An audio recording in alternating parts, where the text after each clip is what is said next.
I, along with others I'm sure, think that enough is enough.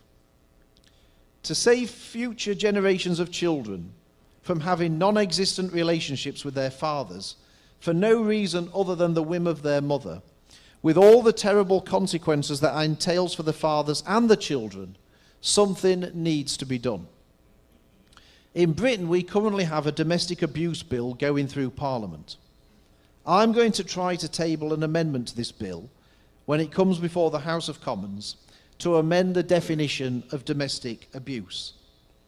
I want the definition of domestic abuse to include cases where one parent deliberately denies the other parent contact for no good reason at all.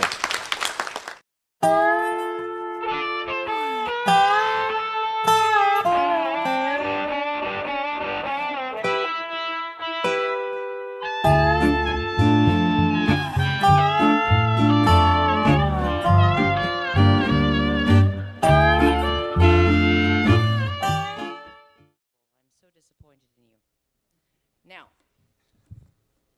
we all know that political correctness is an alt-right, white supremacist, patriarchal dog whistle that is leveraged whenever any decent, right-thinking person says something compassionate and sensible. Nowhere was this made clearer than when conservative,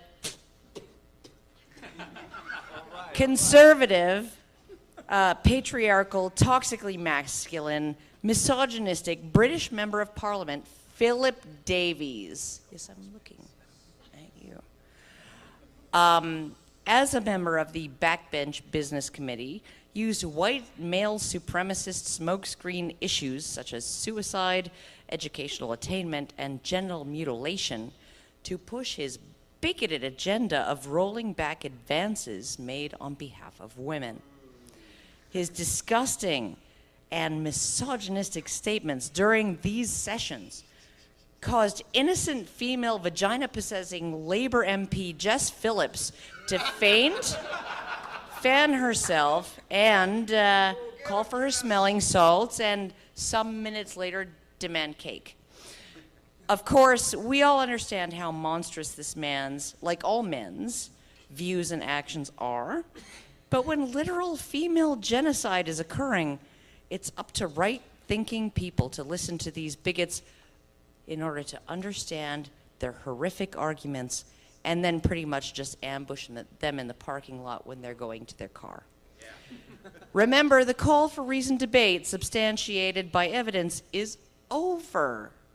We need now people who are willing to act to save women from murderous, misogynistic, and suspected racist bigots like our next speaker, UK Member of Parliament, and one of my favorite people in the entire world, Philip Davies.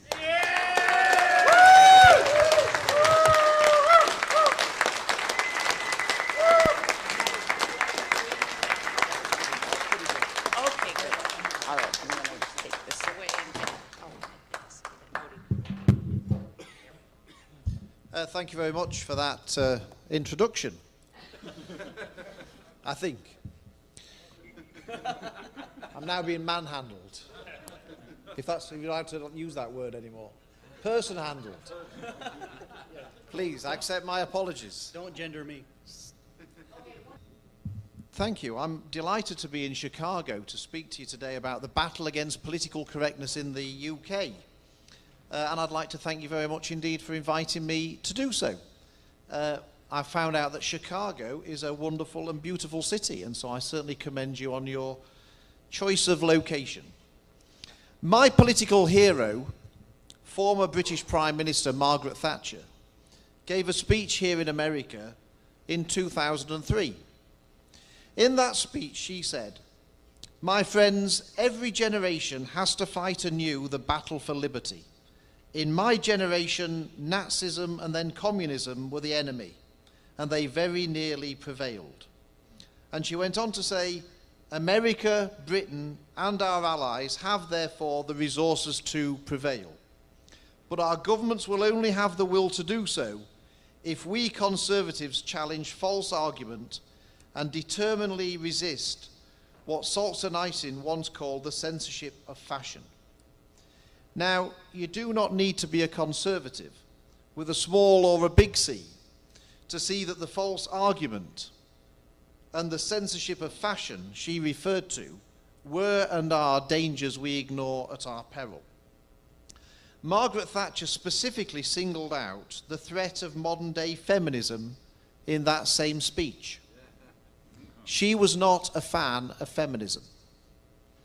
I believe the whole problem she identified is at least as bad, if not worse, now than it was then, and is the reason I've flown over from the UK to make this speech to you today. Because those of us who see the problem need to fight it with all of our might. I make no apology for using the phrase militant feminists in this speech when discussing those we need to challenge, because I believe these feminists are fighting a war against men.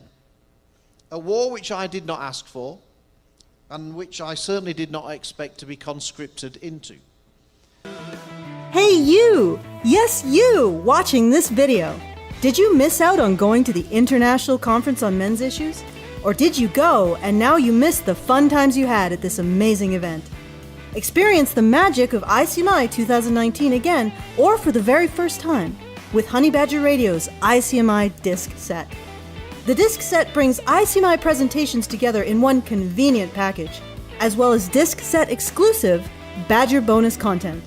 Enjoy behind-the-scenes Badger interviews with free speech and men's issues luminaries, like Sargon, Janice Fiamengo, and Count Dankula, as well as a never-before-seen Badger cartoon.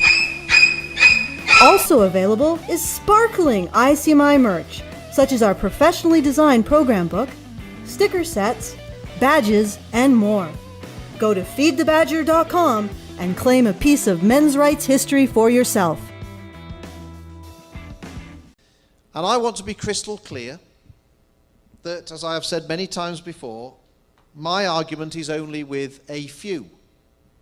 Not all feminists are militant. Some genuinely want to see equality. I have no argument with them at all.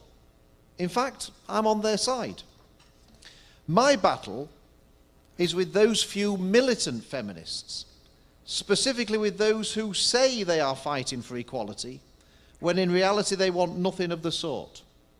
Their version of equality is literally whatever they think benefits women. They want equality when it suits and special treatment when it suits. And I'm also at odds with the politically correct males who pander to all this nonsense. Either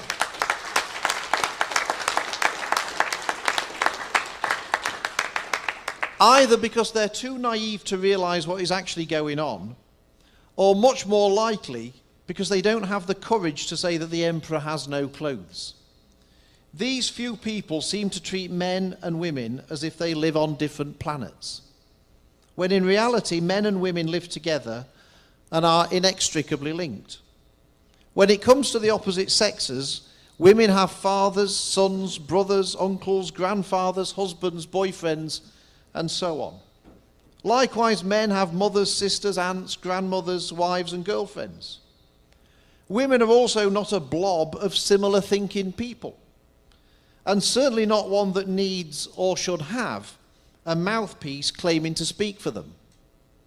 These feminist zealots certainly don't speak for all women, even though they often purport to do so. And most women do not want to be at war with men, nor vice versa, obviously. Unfortunately, however, the loud-mouthed minority are constantly turning up the volume and sadly being listened to by too many politically correct, tone-deaf politicians. It's bad enough that we have people with ludicrous ideas. In free-thinking societies, that is inevitable. What is unforgivable is the influence the tyranny of the minority is having over our great countries. Reason, common sense, and evidence are being thrown out of the window to enable these people to carry on their dangerous march unchallenged. I'm yet again reminded of Orwell's 1984, the philosophy of Big Brother. In 1984, there was the rewriting of history, the use of fear by a small minority to keep control of the majority, and newspeak and doublethink affecting thoughts and words. As I will go on to elaborate, this is not just a passing concern. These are some of the realities I believe we face today. Now, obviously, most of my experience comes from the United Kingdom. As a member of the UK Parliament, I seem to be confronted by the march of political correctness on a frighteningly regular basis. Those of you who are from the UK or follow the going-ons there will know what I mean. But I know this is a problem we have in the Western world generally. Unfortunately, we also seem to be spreading it around the rest of the world too, to other countries where we have influence. Whilst we have political correctness to do with everything that comes under the equality and diversity umbrella, one of the biggest problems as I see it is currently militant feminism, and that's what I want to focus on today. At a previous incarnation of this very conference in the UK, I talked about women and the criminal justice system, and how for every category of offence, a man is more likely to be sent to prison than a woman for committing the same offence. It caused a bit of a stir, although I can't think for the life of me what I said that was so controversial. If speaking some home truths causes such a rumpus, then we're probably in a worse state than even I thought we were. As Orwell said, freedom is the freedom to say that 2 + 2 makes 4. If that is granted, all else follows. But I'm not sure things are as simple today as they should be in that respect. This also neatly demonstrates Orwell's use of fear by a small minority to keep control of the majority. If they slap me down hard enough, they hope others won't come forward to say the same thing. And by smearing me personally, they hope people will discredit what I say. Then they will get their way. Sometimes the few create such a hype that everyone feels the need to join in regardless of their actual personal views on the issue. Some feel they must be seen to be publicly against whoever is being portrayed as the politically incorrect baddie. In fact, following my earlier speech to this conference, Jeremy Corbyn, the leader of the Labour Party, called on Theresa May, the then Prime Minister, to suspend me from the Conservative Party for making comments which he said were deeply sexist and showed utter contempt for women. Now, obviously neither Jeremy Corbyn nor anyone else for that matter could actually point to anything I had actually said that was sexist or showed contempt for women, because of course I hadn't said anything of the sort. But when do these people ever let the facts get in the way of a good attack on someone challenging their cosy consensus?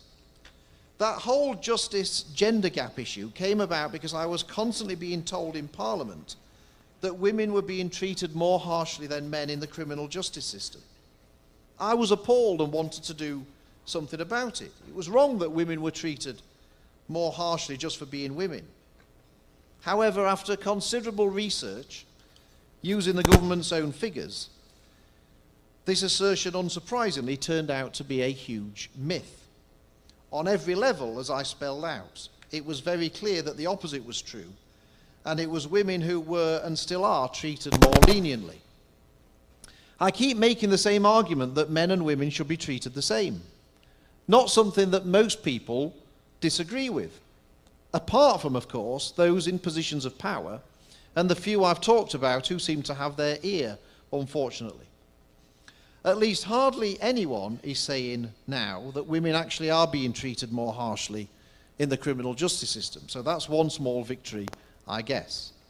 Although there is no major call for women to now be treated equally from politicians, I can tell you. Just the other day in a debate in Parliament, a female MP suggested that women should in fact be treated more leniently simply because they are women. Bearing in mind that this is even more leniently than they are already being treated, as all the figures show is the case, this demonstrates precisely what I've been saying, that some advocate equality, but only when it suits. Rather like flipping a coin, where heads, women win, and tails, women win too. This particular MP went on to say, It's not discrimination to treat women offenders differently. It is a recognition of the different factors that contribute to women ending up in prison. Of course it is discrimination to take the fact they are a woman to be the material deciding factor in their treatment in the criminal justice system and not their individual circumstances. Just saying it isn't doesn't change anything. It's still discrimination.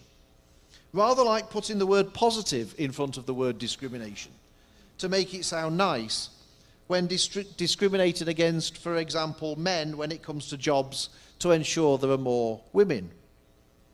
This central plank of the whole equality and diversity agenda goes hand in hand with what Margaret Thatcher described as patronising and distorting quotas. To me, so-called positive discrimination is rather like Orwell's newspeak and doublethink combined into doublespeak, which I would define as saying something that is so contradictory it simply can't be true. How can discrimination ever be called positive? If those who want to treat women differently in the criminal justice system had instead we should treat people more leniently, if X or Y is the case in their situation, that would be one thing. But simply treating men and women differently because of their sex is precisely what these very people rail against normally. They seem to fail to understand that they are guilty of the very discrimination they say they oppose. Another example of the bias and myths that go unchallenged by so many is a very topical issue in the UK, and I'm sure here in America and elsewhere. Domestic violence. In the UK and other countries, this is part of a large overarching scheme for tackling violence against women and girls. Never mind the fact that you're more likely to be a victim of violence if you are male, the obsession with violence against women and girls is justified because it is, we are told, gender-based. The whole strategy and targeting of effort is, they say, as it is all about violence against women, because they are women, by men. Now, it doesn't need any statistical analysis or specialist knowledge to know perfectly well that men can be victims of domestic violence too, and women can be the perpetrators. Anyone who thinks only men can be violent or abusive is living in cloud cuckoo land. Yet this is unbelievably the starting point for official UK government strategy, it seems. There could not therefore have been a bigger irony than recently in the UK's flagship policy area of female genital mutilation. This was at the heart of the gender-based violence against women strategy. Yet the very first person to be convicted of committing a female genital mutilation offence in the UK was, yep, you've guessed it, a woman. A mother, in fact, who apparently coached her 3-year-old daughter to lie to the police to cover up her crime. So much for the gender-based argument there. Another interesting fact that is an inconvenient truth when it comes to women victims of domestic violence is that in the UK, in the latest year for which there are figures, women were more likely to be a victim of domestic abuse if they had a female partner than if they had a male partner. The official figures show that 8.4% reported being female victims of non-sexual partner abuse with a female partner, whereas 5.1% of women with a male partner were victims of the same abuse. Based on these figures, I make it that you are over 1.5 times more likely to be a victim of domestic violence as a woman in a lesbian relationship than a woman in a heterosexual relationship. It definitely seems to me that the gender-based Bible on domestic abuse needs to be amended. Just for completeness, 5.1% of men with a male partner reported being victims of non-sexual partner abuse. In other words, men were exactly as likely to abuse a man as a woman, according to these figures. Yet a further chink in the gender-based violence theory. Another thing on domestic abuse which flies in the face of the feminists' asserted theory is as a result of a question asked in the British Crime Survey. That was, how acceptable is it for someone to hit or slap their partner in response to their partner having an affair or cheating on them? In 2017, more women than men said it was always, mostly, or sometimes acceptable. Interesting too is the fact that when it comes to attitudes to violence, the younger people are, the more acceptable they seem to think it is in some cases in the UK. For example, the same crime survey showed that 16 to 24-year-olds were between 1.6 and 2 times more likely to say it was always, mostly, or sometimes acceptable to hit or slap their partner who was having an affair compared to 55 to 59-year-olds. The irony here is that this comes from a generation brought up under the influence of institutionalized political correctness that is supposed to make everyone kinder, more tolerant, and more respectful of each other. Then we have the disgraceful double standards when it comes to domestic violence, perfectly illustrated by cases of violence, unbelievably, involving British members of Parliament. In 2014, a male MP, David Ruffley, was cautioned for assaulting his partner, his female partner. He was condemned from all angles, investigated by the Conservative Party, and ultimately hounded out of his job. Now, I'm certainly not here to defend what David Ruffley did. Domestic violence is completely unacceptable. But then we fast forward to the case of a female Member of Parliament, Sarah Champion. She was, incredibly, the shadow minister responsible for equality and domestic violence in 2016, who admitted assaulting her partner too, male partner. Was she condemned for that? Not by many. Certainly not by Jeremy Corbyn, who was leader of the Labour Party, said he was 100% behind her following the revelations. Given that this is the same Jeremy Corbyn who said I was deeply sexist for saying nothing, I will let people make their own minds up about who is sexist. Me, or someone supporting a female domestic abuser when there is not a chance on earth he or anyone would support a male domestic abuser in the same way. Astonishingly, this has not just happened once in the British Parliament, with a female MP being the perpetrator of domestic violence. More recently, we had Layla Moran, a Liberal Democrat Member of Parliament, who admitted slapping her ex-partner, male partner, in March this year, in fact. She tweeted about it. And some of the responses were also unbelievable. I quote, Libby Clwyd, Lib Dem, replying to her. Everyone has done something that they regret. Everyone has lost their temper at some point. This is life and a non-issue. You have our full support. Councillor Nick DaCosta, a fellow Liberal Democrat, tweeted back, thank you for sharing, Layla Moran.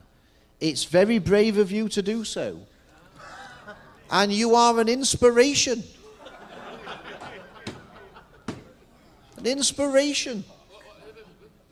Not only was she congratulated, but was at the same time urged to become the leader of the Liberal Democrat Party.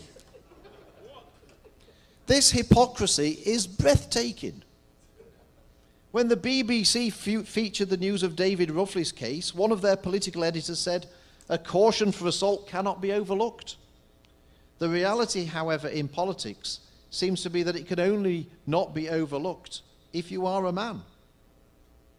Female MPs are often claiming the whole political system is unfair towards women. I disagree with them about that. Yet I certainly did not notice their clamour for equal treatment here.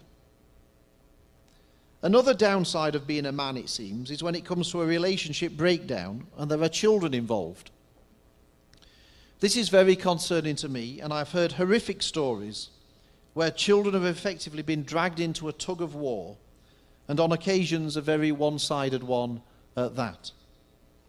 I'm certainly not saying that it's just women who do this, but I think it's fair to say men are on the receiving end in many cases.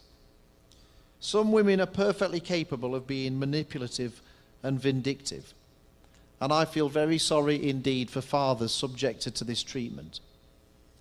I also feel very sorry for the children being used in these situations as weapons against their own parents. Not only are some fathers prevented from seeing their children for no good reason at all, they can have their reputations trashed by malicious and false accusations, particularly in relation to domestic abuse. and even the horror of their children being completely turned against them in the whole ugly process. I, along with others I'm sure, think that enough is enough.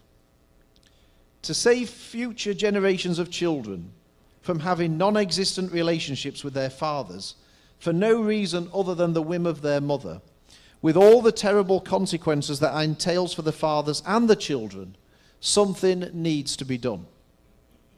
In Britain, we currently have a domestic abuse bill going through Parliament. I'm going to try to table an amendment to this bill when it comes before the House of Commons to amend the definition of domestic abuse. I want the definition of domestic abuse to include cases where one parent deliberately denies the other parent contact for no good reason at all.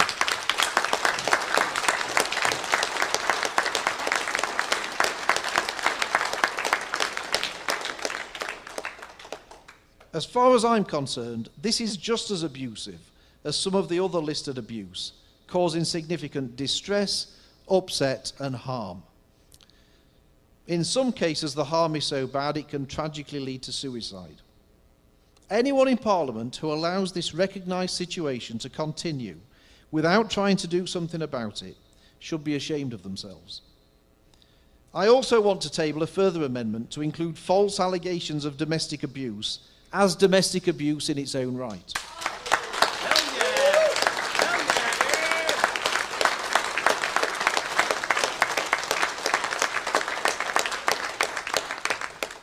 I do not see why, when someone accuses someone of something they have not done in a domestic context, that should not be classed as domestic abuse too. Obviously, these amendments would apply equally to men and women. But given the situation we have, I think we can guess who is more likely to be guilty of such domestic abuse if the definition were to be changed.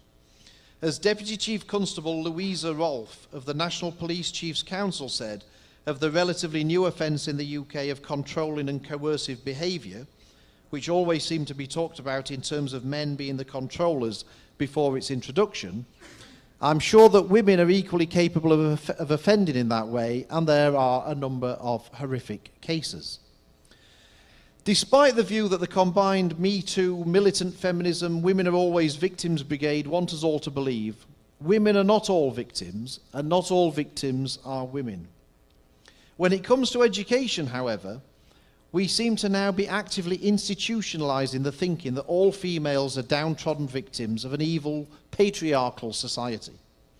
Girls are actually being taught in school that they are oppressed and held back. In 2019, it is a very, very sad state of affairs, especially considering that it is not far off half a century since the Conservative Party in the United Kingdom chose its first female political leader, and what a great one she was.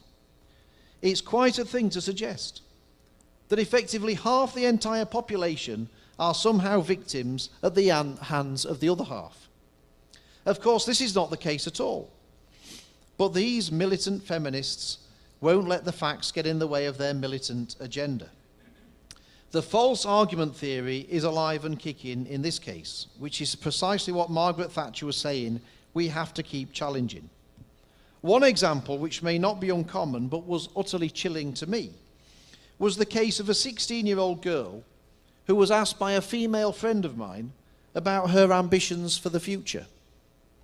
She said she thought she might like to go into some kind of film or media production, but that she probably wouldn't be able to because of the patriarchy.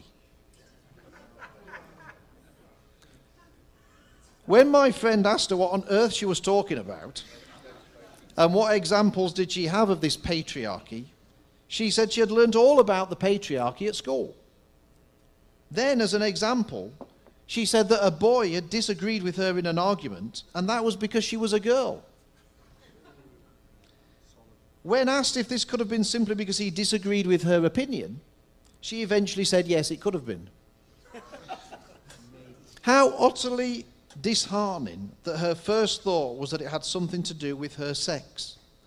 This from the daughter of a hands-on single dad who had just come back from taking her to play football. It is as outrageous, dangerous, and worrying as it is sad. How on earth does this inspire young girls, teaching them to be victims with an ongoing historic fight against the boys? This comes about in part thanks to the rewriting of history, back to Orwell again. One classic example in the UK is over the issue of votes for women. I bet every child of a certain age has been taught all about the struggle women had to get the vote. Now, my great-grandmother was a supporter of the suffragettes and named my grandma Sylvia after Sylvia Pankhurst. And clearly the fight for women to have the vote was a noble one. But leaving aside the issue of the difference between the suffragists and the suffragettes, which is hardly ever mentioned, what these children probably won't know, or particularly remember, was that many men did not have the vote either. Only property-owning men could vote. And what's more, only men were conscripted to fight for their country in war.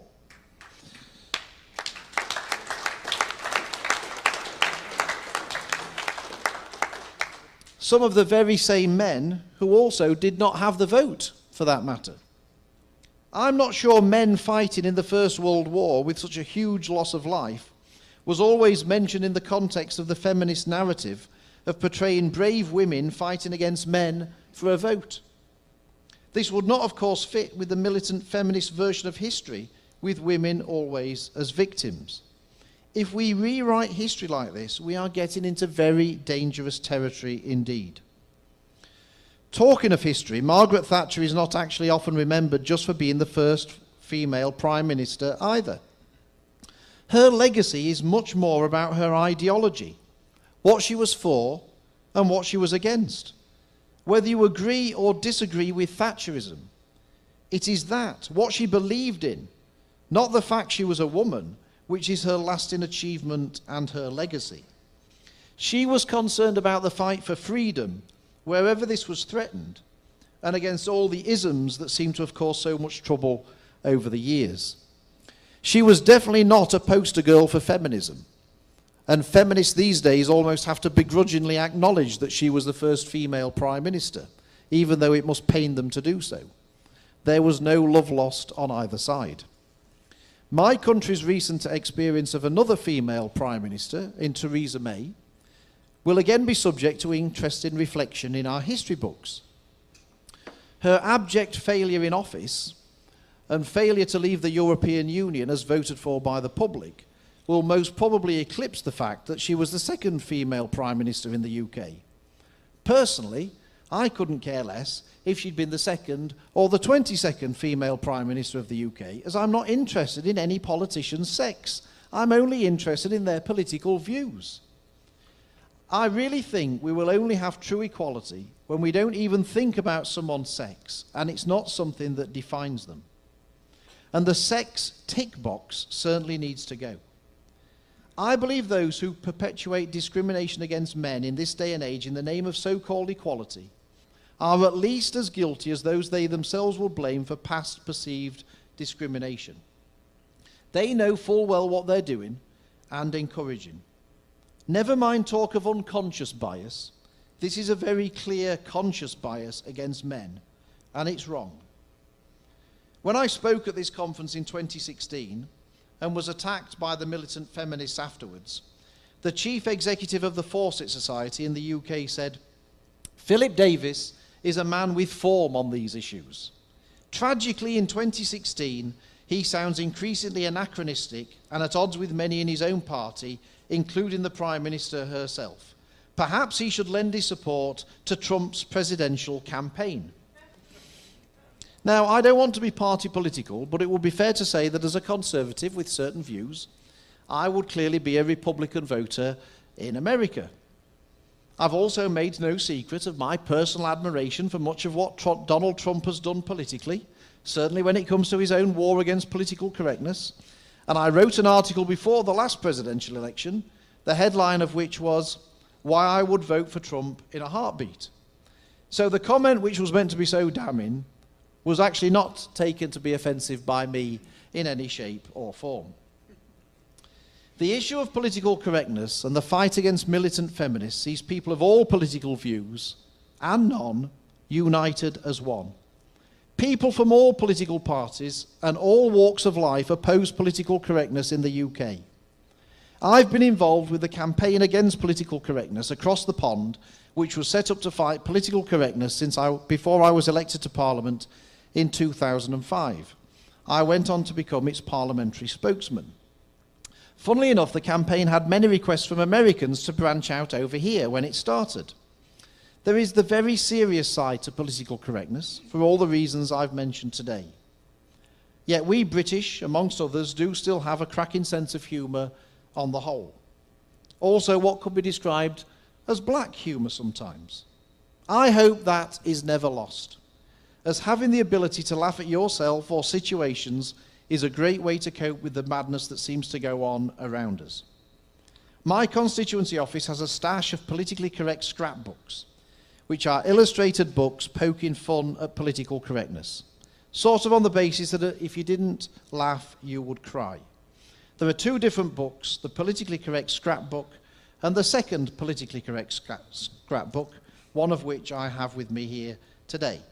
So if anyone fancies buying them, the details are on my speaker page. One of my most memorable experiences mentioned in the book was when I was working for a large supermarket chain in the UK called Asda, owned by Walmart, for those of you who are American. When a customer phoned in, I used to manage the call centre, the customer call centre, and a customer phoned in to complain that we were being racist to Irish people because we sold thick Irish sausages.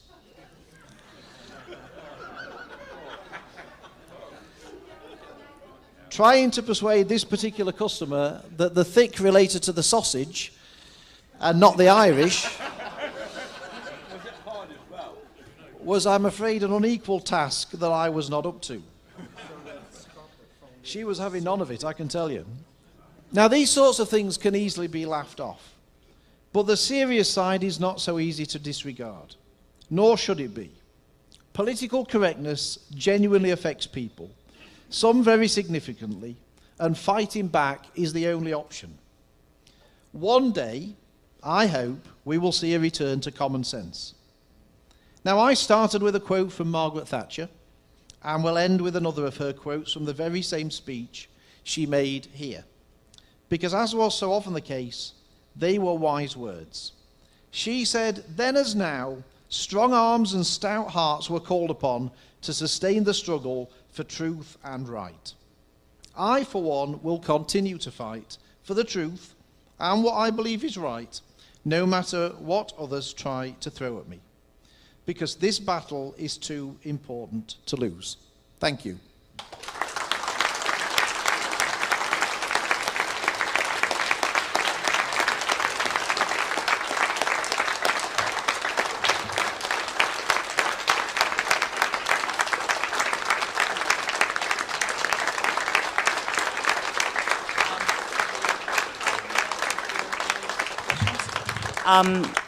Okay, so what I'm going to do is I'm going to, because we have about 5 minutes or so, so anybody who is going to get behind the mic and they're just going to spout off about how, what I'm going to say, essentially, that it's actually really, really amazing to see somebody who is risking political death, you know, to actually do and say what they believe and what they feel is right.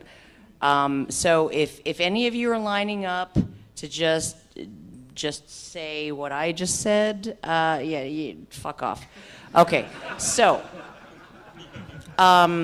what I want is actual questions, because Philip Davies is like a hero.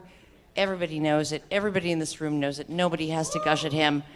Except for me, right now, gushing about how this unbelievably brave man, there are so few of these men in politics who are willing to stand up and actually just speak what's right and stand up on behalf of men. So many on behalf of minorities, marginalized people, whatever, but almost never on behalf of men. And so, yeah, we all get it. He's our hero, okay? So, ask an actual question. This is what I'm asking. All right, 5 minutes. Hello, Mr. Davis. My name is Basil Stewart, and I'm from the UK. Hi. Thank you for your efforts. Much appreciated. Now, my question is in two parts.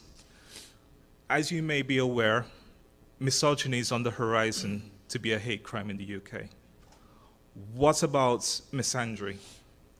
And if misandry is not going to be, or is not being tabled to be a hate crime in the UK, what can be done to make it so?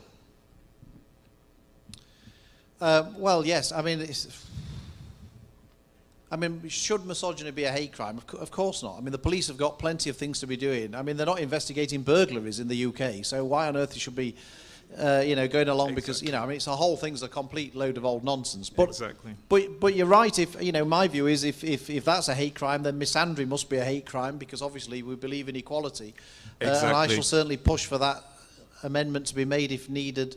But I'd rather we didn't get into the whole thing, to be perfectly honest, because too often the police are wasting time on politically correct complaints rather than actually dealing with what I would consider to be real crime and what the public would consider to be real crime. So I will try and resist the whole thing. But yes, if we go down that route, then surely both would have to be equally against the law. And if there is resistance from feminists for misandry to be a hate crime, what do you think can be done to make it so? Not much, probably, but I'll try. I mean, with all these things, I try, and that's all I can do. But I'm afraid if the sort of the dominant militant feminism that we have in the UK Parliament decides that misandry shouldn't be a hate crime equally, I suspect it won't be. The government will probably pander to them, but it would be a very sad situation if that were the case. Thank you. Hello, I go by Prince of Queens here, and sort of, what Karen said, just echo that, and I want to say you're a great tool to bring up simply when you're getting one of those very annoying arguments where feminists try to say, oh, well, MRAs don't do anything, or they need someone in politics, and it's like, oh, actually there is this one guy, and so that's really great, and I feel like that makes you an inspiration, certainly probably to everyone here. What I'm curious about is whether or not there's anybody who has been inspired by you who's trying to run for office, either in the UK or really anywhere, in the same kind of way as you, with any sort of similar platform. Well, I very much, thank you for your kind words. I very much doubt it. I'm not sure that anyone's been inspired by me at all, to be perfectly frank. But those, if anybody, no. But if anybody is inspired by me politically in the UK, my advice to them is not to say so. Because that will be, where are they going to go? They're not going to get anywhere. No political party is going to take them on. So I hope if they were, they keep it to themselves. That's what my advice to them would be anyway. All right. Thank you. Thank you. Hi. Hi. So I only learned about you 2 or 3 years ago when you were fighting that bigot, and my questions coincidentally juxtapose off of his. So how did you get elected with your views? Did you just kind of spring it on him, or no, I mean, because it's about it's easier to eat an alligator with a plastic fork than do what you did. Yeah, how did you selected, and how did you start in the first place? I think it's fascinating. So that's all. I just wanted to know that.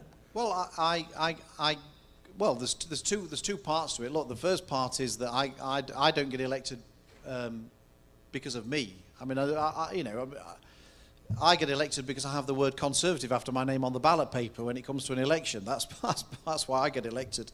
But look, the point is this: is that the reason. But the serious side is the reason why get re-elected is because people agree with me. The overwhelming majority of the silent majority out there in the country, they agree with me. It's common sense.